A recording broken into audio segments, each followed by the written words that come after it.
Got the tractor transferred to the shed so I can work on it in the dry and not quite so cold.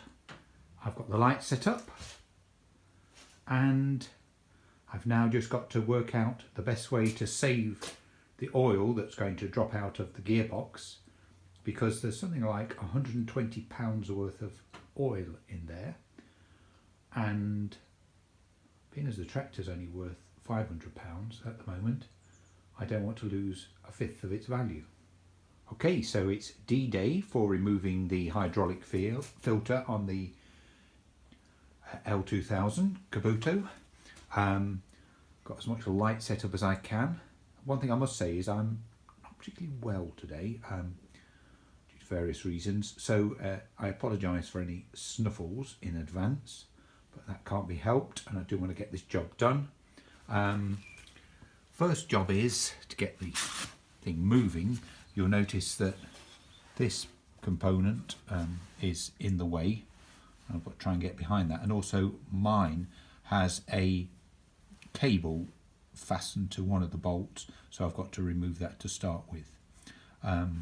So it won't be a case of using the socket, so I'll have to see what I've got in my toolbox to loosen it off. I've got a container underneath to catch the oil, a selection of horsey feed bowls that we no longer use that are going to catch the rest of the oil, and I've got my cleaner there, and I'll probably end up cleaning it in diesel. Right, I've sized those bolts at 12mm across the flats, I think. Well, 12mm spanner's going to fit. I've got my bit of wire out the way. Now, on one video I looked at, there was actually a spring behind this cap, so I'll look out for that. There's also an O-ring to watch out for, so I'll see you on the other side. Well, they weren't overly tight, which is good. You are working in quite a confined space here, but they are already finger tight, so call me a liar. Anyway, I'll carry on with this. So that's all those bits out. The O-ring, the two bolts, the piece that was holding the cable in place on the one of the bolts, and the springs there as well, just standing in there. So the O-ring had actually stuck to the face, so I had to just gently take that away, and there's a groove on that piece to for it to sit in. So now comes the interesting part. There is the end of the filter sitting there, and I imagine when I pull that out, all the oil is going to come gushing out. Well, it was just a little bit awkward to move forward, so I just grabbed it with the end of my adjustable spanner there and just eased it out a little bit, and now you can see the oil is running. The oil looks quite clean, which I suppose it should do, being that I've put quite a bit of UDT in there. So I'm going to turn my phone off and then give that a good pull, and I'm sure I'll be in trying to rescue all the rest of the oil once this starts going. Well, there's the offending item in the bucket which we're going to clean it off with. And there's the oil running out. Very satisfying, but that bucket is almost full. Yes, that bucket got very full, which I could have done without doing, but anyway, that's where we are. That's how much oil we've got out. That full bucket, and still dripping into that one over there. So perhaps not as much as I expected. I did have 2 extra buckets, but here it is. It's been in the degreaser. I've given it a scrub with a toothbrush, and there it is in the diesel.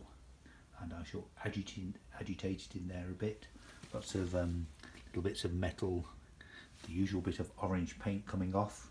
But the question with all things like this is ultimately, how clean is clean? I saw one video where somebody looked up the inside and they could see daylight, and I'm definitely not at that stage.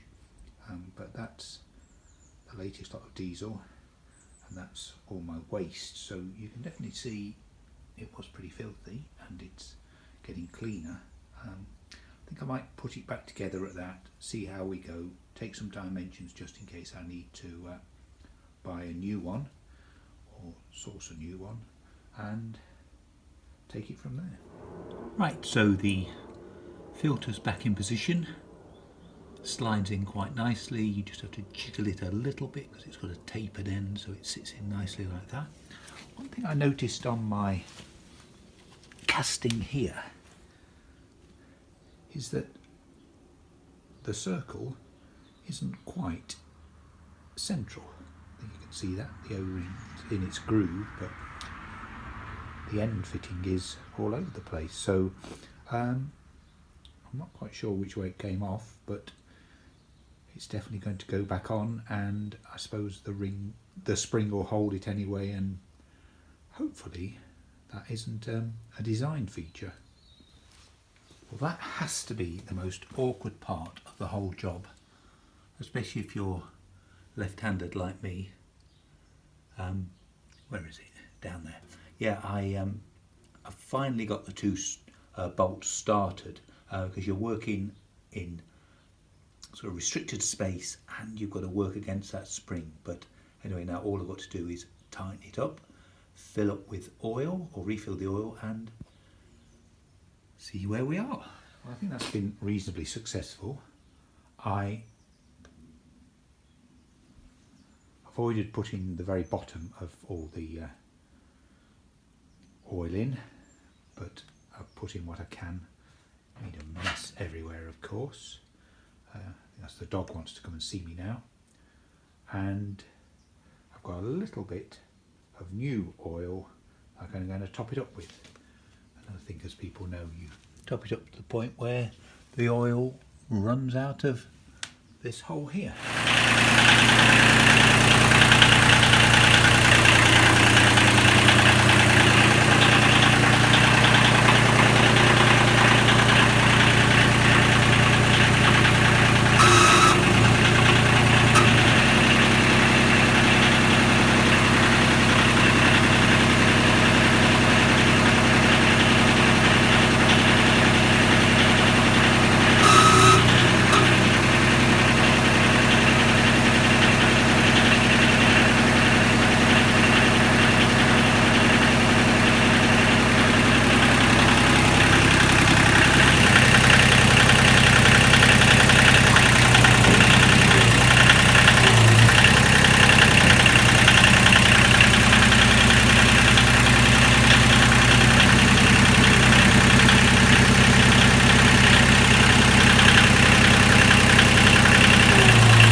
Claim that as a success.